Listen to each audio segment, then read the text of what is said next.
नमस्कार, कशा आहात तुम्ही? परत एकदा माझ्या ब्लॉगच्यामध्ये तुमचे सर्वांचे स्वागत. आपण आलो आहे नंदुरबार. हे नंदुरबारचं डुप्केश्वर मंदिर आहे.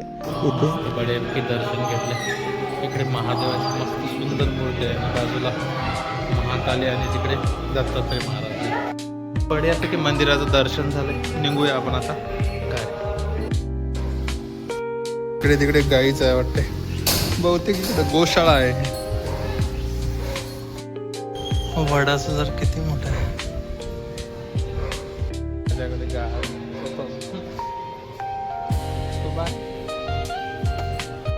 मंदिरात आल्हाददायक वातावरण आहे. आज दिवसभराचे काम आटपूया. सर्वांना गुड मॉर्निंग. समोर पाऊस सुरू आहे आणि मला निघायचं आहे पहाडात. चला तर अक्कलकोट पाडवीसरचं घर आहे. नक्कीच निघूया थोड्या वेळात.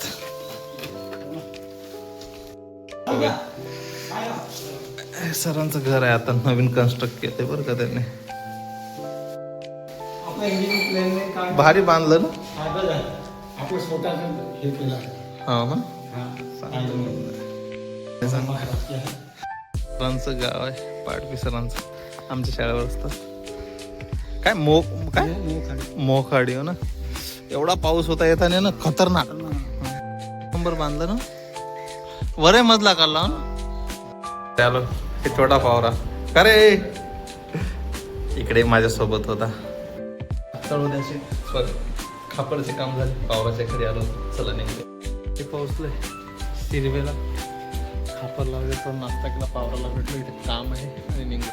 नाही नालेच शाळा आहे. अच्छा, पण सिरवेच गाव आहे ना.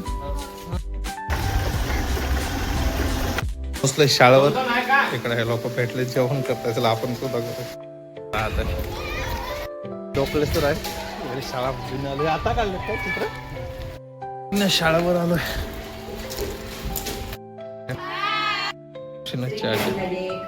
चला निघूया आपण नंदुरबार. इथे खापरच्या शोरूमला आलो होतो. इथे आपण गाडी घेतली होती. ते हप्ते फिटले पण ते नाही आहेत ते भैया. चला निघूया नंदुरबार. ते गाडी लावली आपण. चला मंदिरात जाऊया. पडलं जाताना खतरनाक पाऊस होता, पण आता तेवढा नाही. येताना तेवढा कमी लागला पाऊस. मंदिरची आरती सुरू आहे. चला पोहोचलो मंदिरात. चला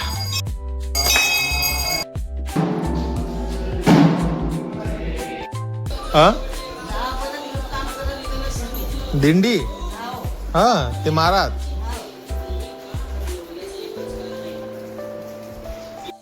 दिंडीत कधी. कालचे 5:30 वाजले. चला निघूया नाशिक. आजी चल निघतो.